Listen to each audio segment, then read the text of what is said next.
वाल्मीकि गुरुदेव के पद पंकज सिरना, सुमिरे मात सरस्वती, हम पर हो सहाय। मात पिता की वंदना करते बारंबार, गुरुजन राजा प्रजाजन, नमन करो स्वीकार।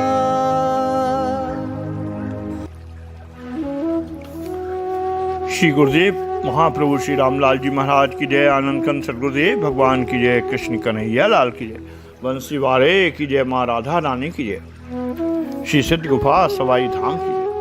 श्री गुरुदेव भगवान के लीलावसान के बाद स्थूल दर्शन एवं प्रसाद प्राप्ति।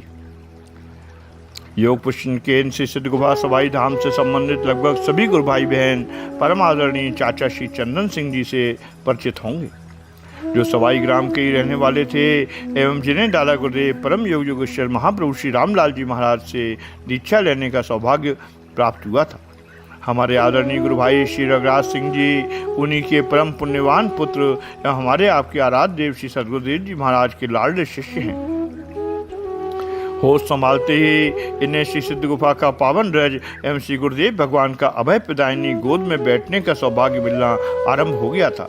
इस धाम के दर्शन एवं पूजा के लाभ इन्हें पूर्व जन्म के पुण्य से अनायास ही प्राप्त हो रहे हैं। श्री रघुराज सिंह जी श्री सदगुरुदेव जी महाराज के कितने प्रिय शिष्य हैं, इसका स्पष्टीकरण आराध्य देव जी की एक कृपा से पूर्ण रूप में समझ में आ जाएगा। श्री रघुराज जी को श्री सवाई गाँव में निवास करने के कारण श्री गुरुदेव भगवान का प्रवचन सुनने तथा श्री सदगुरुदेव भगवान द्वारा हमारे गुरु भाई बहनों एवं आश्रम पर आने वाले अन्य आध्यात्मिक प्राणियों पर हुए हजारों कृपा चरित्र देखने को साक्षात मिले हैं। उनका मन जन्मजात आध्यात्मिक था एवं ऐसे वातावरण का लाभ पाकर पूर्णतया आध्यात्मिक बन गया है। आराध्य देव योगराज श्री चंद्र मोहन जी महाराज के प्रवचनों में आदरणीय ब्रह्मचारी भाई श्री रघुराज जी ने कई बार सुना था कि सदगुरु पूर्ण आह्लादित मन से शिष्य को दीक्षा देता है तो वो बात अलौकिक एवं निराली होती है। अतः ब्रह्मचारी आदरणीय गुरु भाई श्री रघुराज जी ने सदगुरुदेव भगवान से प्रार्थना की थी कि प्रभु आपका मुख्य निवास स्थान श्री सिद्ध गुफा सवाई धाम ही है और मैं भी सवाई गाँव का ही निवासी हूँ, मुझे प्रायः गांव में ही रहना है। अतः आपसे मेरी एक करबद्ध प्रार्थना है कि जब आप महान आह्लादित एवं प्रेम में हों तो हमें गांव में से ही बुलाकर दीक्षा देने की कृपा कीजिए।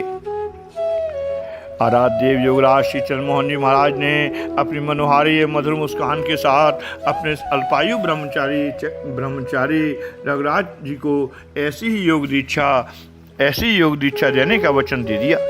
समय का चक्र चलता रहा। वो समय आ ही गया जब आराध्य देव जी महान आध्यात्मिक आनंद में थे। गर्मियों के दिन थे एवं प्रातःकाल का समय था। आराध्य देव जी ने अपने प्रिय शिष्य को भाई रघुराज जी के घर आदेश देकर भेजा कि रघुराज इस समय जहाँ भी जैसी स्थिति में हो उसे तुरंत साथ लेकर आश्रम आ जाओ। ऐसा हो भी क्यों नहीं, ऐसे ही सिद्ध शिरोमणि योगियों के लिए तो कहा गया है, होंगे दयालु तो देंगे बुलाकर। ऐसे ही सिद्ध शिरोमणि योगियों के लिए तो कहा गया है, होंगे दयालु तो देंगे बुलाकर। श्री रघुराज जी को ढूंढने वाला हमारा गुरु भाई उनके घर गया तो पता चला कि खेती का कार्य करने खेत में गए हैं। खेत पर गया तो पता चला कि गेहूं की मड़ाई करने खलिहान में गए हैं। वो वहाँ से खलिहान गया तो रघुराज जी को गेहूं की ओसाई भूसे से गेहूं अलग करने की क्रिया करते हुए पाया। उचित अभ्यादन के बाद आदरणीय गुरु भाई ने श्री रघुराज जी से कहा कि आपको सदगुरुदेव भगवान ने अभी तत्काल बुलाया है।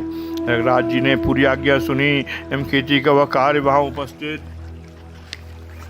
और लोगों को सौंपकर गंदगी एवं गर्द गुबार से युक्त हाथ पैरों से चलकर श्री सिद्ध गुफा सवाई धाम पहुँच गए। महाराज देव जी के चरणों में साष्टांग प्रणाम निवेदित किए। आराध्य देव जी ने आज्ञा दी, लल्ला हाथ पैर धोकर आ जाओ, तुम्हें अभी दीक्षा देनी है। श्री रघुराज जी उधर हाथ पैर धोने गए।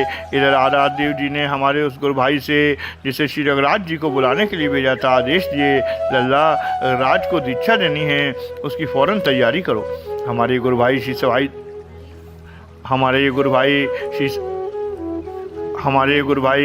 सवाई धाम से ही कहीं से फूल तोड़ कर लाए, भोजनालय से अक्षत लिए एवं रोली चंदन इत्यादि इकट्ठा करके श्री सद्गुरुदेव भगवान से प्रार्थना किए। प्रभु दीक्षा की तैयारी हो गई है। जब तक रघुराज जी भी स्वच्छ एवं पवित्र होकर आ गए एवं श्री चरणों में साष्टांग प्रणाम निवेदित किए। तुरंत अखिल ब्रह्मांड नायक परम योग योगेश्वर श्री संपूर्ण चराचर के स्वामी तेजक पावन श्री रामलाल जी महाराज को अपने वक्ष स्थल पर रखकर श्री गुरुदेव भगवान ने रघुराज जी द्वारा विधिवत पूजन कराया एवं जो ही मंत्र देने को तैयार हुए श्री रघुराज जी ने प्रार्थना किया, गुरुदेव हमें वही मंत्र की दीक्षा देने की कृपा करना जो दादा गुरुदेव ने आपको दिया हो। श्री रघुराज जी की प्रार्थना सुनकर आराध्य देव जी मुस्कुराने लगे, मधुर वाणी में बोले, अरे बेटा वही मंत्र दूंगा, अब तू दीक्षा के लिए तैयार तो हो जा। उसके बाद महाप्रभु श्री रामलाल जी महाराज के एकमात्र उत्तराधिकारी संपूर्ण यौगिक शक्तियों से परिपूर्ण बेजोड़ योगेश्वर श्री चंद्र मोहन जी महाराज ने रघुराज जी को उस समय ब्रह्मचारी थे, आज भी एक निष्ठ गुरुभक्त ब्रह्मचारी हैं, को योग दीक्षा देकर निहाल कर दिया। इस पद से जुड़ने वाले नवागंतुक भाई बहनों को ये बताना समाचीन होगा, श्री रघुराज जी के माता पिता परम योग योगेश्वर हमारे दादा गुरुदेव महाप्रभु श्री रामलाल जी महाराज से दीक्षा प्राप्त थे। इनके पिता श्री की जीवन ज्योति काफ़ी समय पूर्व आराध्य जी की अखंड ज्योति में समाहित हो गई। इनकी माता जी की जीवन ज्योति सन 1995-96 में श्री प्रभु जी की अखंड ज्योति में समाहित हो गई। संक्षेप में कहा जाए तो हमारे आदरणीय ब्रह्मचारी श्री रघुराज जी मातृवान पितृवान एवं श्री सद्गुरुदेववान भाग्यशाली प्राणी हैं।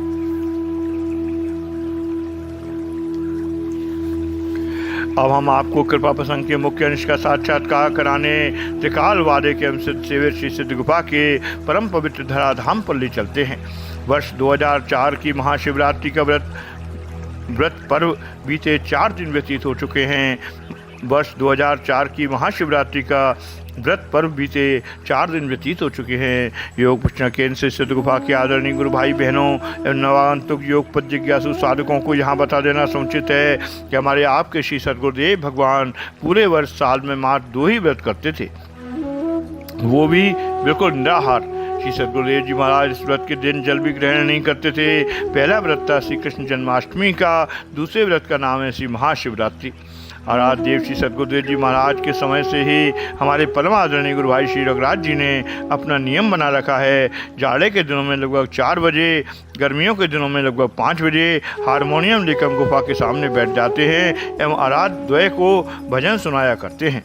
कभी कभी इनके साथ और भी साधक एवं जिज्ञासु भजन गाते एवं सुनते हैं। कभी कभी ये अकेले ही भजन गाकर सुनाकर स्वांत सुखाय का आनंद प्राप्त किया करते हैं। आदरणीय गुरु भाई श्री रघुराज जी द्वारा आज भी इस नियम का कड़ाई के साथ पालन किया जा रहा है। महाशिवरात्रि का पवित्र व्रत समाप्त हुए आज 5वां दिन है। पिछले लगभग 15 दिन से लगातार उपयुक्त भाई जी के मन में श्री गुरुदेव भगवान के स्थूल दर्शन की इच्छा निरंतर बलवती होती जा रही थी। वह श्री गुरुदेव के स्थूल दर्शनार्थ के लिए इनका मन व्याकुल होता जा रहा था। सायंकाल के समय सिद्ध सेवित श्री सिद्ध गुफा के स्वरूपों के नीचे के स्थान में हारमोनियम निकाल रहे थे कि इनकी पीठ पर एक थपकी पड़ी। ये अपने मन में सोच रहे थे कि ऐसी थपकी तो श्री गुरुदेव भगवान ने दिया करते थे, आज ये थपकी कौन दे रहा है। इन्होंने दाएं तरफ की गर्दन झुका कर देखा तो कंधे के बाद का पूरा हाथ इन्हें दिखलाई दिया। इन्हें ऐसा आभास हुआ कि हाथ तो श्री गुरुदेव भगवान का ही है। इन्होंने प्रार्थना किया, गुरुदेव यह दर्शन देना ही है तो अपने पूर्ण स्वरूप का दर्शन कराइए, जिसके लिए मेरे अंदर तीव्रतम अभिलाषा है। केवल मात्र कर कमलों के दर्शन से हमें शांति नहीं मिलेगी। तत्काल एक अलौकिक विलक्षण प्रसंग उपस्थित हो गया। आराध्य देव श्री सद्गुरुदेव जी महाराज स्थूल रूप से प्रकट होकर अपने स्वाभाविक अर्थ पद्मासन की मुद्रा में गुफा के मंदिर में बैठ गए। परम पुण्यशाली एवं भाग्यवान श्री रघुराज जी ने उनके चरण कमलों में अपना सिर रखकर प्रणाम निवेदन किया एवं श्री मुख ने आशीर्वाद दिया। अनंतर श्री रघुराज जी उनके कर कमल दबाकर फिर चरण कमल दबाकर ये सोचकर जांच करने की नीयत से दबा रहे थे कि इस शरीर को तो हम लोगों ने हरिद्वार में अपने हाथों से जलाया था, यह शरीर फिर कहाँ से कैसे आ गया। उनकी इस हरकत को देखकर आराध्य देव जी ने मुस्कुराते हुए प्रश्न किया, क्यों मेरी परीक्षा लेता है? आदरणीय गुरु भाई श्री रघुराज जी ने प्रार्थना किया, जी प्रभु आज तो आपकी परीक्षा ही ले रहा हूँ। जिस शरीर को हमने अपने हाथों से जलाया था उसी को सामने पाकर मैं महान आश्चर्य और दुविधा में हूँ। उनकी प्रार्थना सुनकर आदिदेव जी ने अपने मुखारबिंद से कहा, खूब अच्छे प्रकार चेक कर लो, कोई कोर कसर शेष मत रखना। जब आदरणीय भाई जी रघुराज जी ने खूब अच्छे प्रकार चेक कर लिया तो अनाथों के नाथ ने कहा, कहो तो तुम्हारे सामने ऐसे सैकड़ों शरीर बना लूं। आदरणीय भाई जी ने कहा, प्रभु अब इसकी आवश्यकता नहीं है और मुझे पूरी जानकारी हो गई है कि आप सर्व समर्थ हैं। तदंतर आराध्य देव जी ने अपने मुखारबिंद से कहा, लल्ला अब मैं बहुत व्यस्त हो गया हूँ, प्रत्येक लोक का कार्य हमें ही करना पड़ता है, अतः इतने तीव्र संवेग से हमें मत स्मरण किया करो। हमारे यहाँ आने से यदि किसी लोक का कार्य प्रभावित हुआ तो वो गलत हो जाएगा। आदरणीय भाई श्री रघुराज जी ने प्रार्थना किया, गुरुदेव पता नहीं क्यों पिछले कई दिनों से आपके स्थूल दर्शन लाभ की उत्कृष्ट अभिलाषा थी, अतः आपको तीव्र संवेग के साथ याद कर रहा था। आराध्य देव जी ने श्रीमुख से कहा, लल्ला मैंने तुम्हें एक मंत्र दिया था कि जब स्थूल दर्शन की कामना हो तो जाप करना, मैं तत्काल आ जाऊँगा। आदरणीय शिवराज जी ने कहा, गुरुदेव उसे तो मैं भूल गया। आराध्य देव जी ने कहा, लल्ला उसे भूल कर तुमने अच्छा नहीं किया। आराध्य देव जी भाई ने प्रार्थना किया, प्रभु एक बार वो मन फिर बतलाने की कृपा करें। आराध्य देव जी ने गाल पर हल्की थपकी लगाते हुए कहा, अच्छा तो सुन, ये मंत्र है, अब इसे मत भूलना।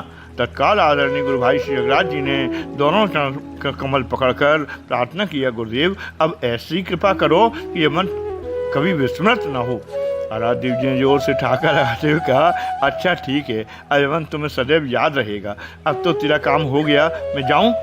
आराध्य देव जी के मुखारबिंद से शब्द सुनकर आदरणीय गुरु भाई श्री रघुराज जी ने युगल श्री चरणों में सिर रखकर प्रणाम किया। आराध्य देव जी ने फिर पीठ पर थपकी लगाकर आशीर्वाद दिया एवं गेंदे का फूल आशीर्वाद में दिया। उसके बाद आराध्य देव जी अंतर ध्यान हो गए। आदरणीय भाई जी ने उस फूल का कुछ भाग स्वयं सेवन किया, शेष भाग कई दिनों तक थोड़ा थोड़ा करके अपने गुरु भाई बहनों को बांटते रहे। ऐसे हैं हमारे श्री गुरुदेव भगवान, ऐसे हैं उनके लाडले शिष्यों की मंडली। अब तुमको तुम्हें समान कहूँ यह बात समझ में आती है। अब तुमको तुम्हें समान कहूँ यह बात समझ में आती है और नहीं उपमा कोई जो ठीक ठीक मुझे भाती है। आध्यात्मिक साधकों को योगेश्वर भगवान श्री कृष्ण की यह बात अवश्य ज्ञात होगी। महात्मा अर्जुन द्वारा श्री गीता का दोबारा सुनने की प्रार्थना पर उन्होंने कहा था, हे निष्पाप अर्जुन, वह श्री श्रीमद् भगवद गीता पर ब्रह्म की वाणी थी, उसे पूर्ण ब्रह्म में अवस्थित होकर मैंने तुम्हें सुनाया था, मैं पुनः नहीं सुना सकता। उपरोक्त प्रसंग में आदरणीय भाई श्री रघुराज जी ने पूर्व में बतलाई समझाई गई बात को पुनः सुनने की प्रार्थना की तो आराध्य देव जी ने प्यार भरा चांटा गाल पर लगाया एवं हंसते हुए बता दिया, कारण भगवान श्री कृष्ण को पुनः श्रीमद् भगवद गीता सुनाने के लिए पूर्ण ब्रह्म में अवस्थित होना पड़ता, जो वह नहीं चाहते थे। एवं हमारे श्री सद्गुरुदेव भगवान तो सदैव पूर्ण ब्रह्म हैं। श्री सिद्धयोग दरबार के सभी पाठकों को इस रहस्य का बोध तो अब हो ही गया होगा कि दादा गुरुदेव महाप्रभु श्री रामलाल जी महाराज एवं योगराज श्री चंद्रमोहन जी महाराज पर पूर्ण ब्रह्म हैं। चंद पंक्तियों के साथ एक कृपा प्रसंग यहीं पर विश्रामित होता है। आओ प्यारे तुम्हें सुनाएं लीला प्रभु श्री रामलाल की, आओ प्यारे तुम्हें सुनाएं लीला प्रभु श्री रामलाल की, योग योगेश्वर सिद्धेश्वर प्रभु पूर्ण ब्रह्म भगवान की। जिसके शिष्य हमारे गुरुवर, जिनके शिष्य हमारे गुरुवर सर्व समर्थ योगराज की, जिनके शिष्य हमारे गुरुवर सर्व समर्थ योगराज की, एक पल में जो रचना रचने ऐसे सत ब्रह्मांड की। आओ प्यारे तुम्हें सुनाएं लीला प्रभु रामलाल की। महाप्रभु श्री रामलाल जी महाराज की जय, आनंद कंद सद्गुरुदेव भगवान की जय, कृष्ण कन्हैया लाल की जय, बंसी वारे की जय, माँ राधा रानी की जय। जय गुरुदेव, जय प्रभु जी। श्री सिद्ध गुफा सवाई धाम की जय।